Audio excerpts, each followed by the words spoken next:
mahar dari setiap kenikmatan yang Allah berikan kepada kita itu tidak ada harganya kecuali satu, yaitu adalah bagaimana kita bersyukur kepadanya. Karena sesungguhnya tidak ada harga yang paling pantas dalam kenikmatan yang kita peroleh kecuali adalah kita bersyukur kepadanya. Itu pun ibadah kita tidak akan pernah mampu membayar semua kenikmatan yang Allah telah berikan kepada kita. Makanya ada satu riwayat dalam satu hadis yang disampaikan dalam riwayat Imam Ahmad, ada seorang manusia itu ngotot bahwasanya dia itu masuk surga karena amal solihnya. Kemudian Allah berfirman kepadanya, kamu ini masuk surga karena rahmatku. Karena kita paham ya, kita ini masuk surga kelak bukan karena amal ibadah kita. Karena amal ibadah kita ini tidak akan pernah mampu membeli properti surga yang begitu mahal, saking mahalnya surga. Maka kemudian orang itu berkata, saya masuk surga karena amalku ya Allah. Kemudian Allah berfirman, enggak, kamu itu masuk surga karena rahmatku.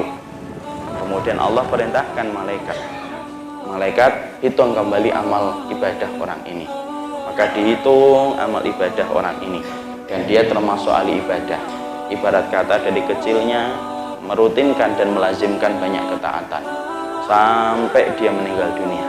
Kemudian malaikat berkata kepada Rabb-nya, kami telah menghitungnya dan kami telah memperhitungkan semua amal ibadahnya. Kemudian Allah berkata, jadikan amal ibadahnya untuk membayar kenikmatan yang aku berikan kepadanya ketika di dunia, sebelum ibadah itu membayar kenikmatan yang aku akan janjikan kepadanya di surga. Malaikat langsung menghitung dan berkata, ya Allah, ibadah yang dia tumpuk seumur hidupnya ternyata untuk membayar kenikmatan mata sebelah saja tidak cukup ya Allah.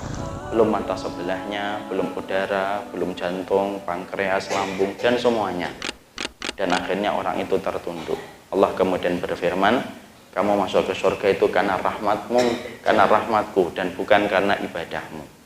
Di situ kita menjumpai ternyata ibadah kita yang menjadi mahar kita untuk bersyukur kepada Allah, ternyata itu pun belum cukup. Bahwasanya ibadah kita ini kalau ditumpuk-tumpuk untuk bayar kenikmatan yang Allah berikan itu tidak cukup. Karena apa? Karena sesungguhnya selalu kalah ibadah kita dengan frekuensi nikmat yang telah Allah berikan kepada kita.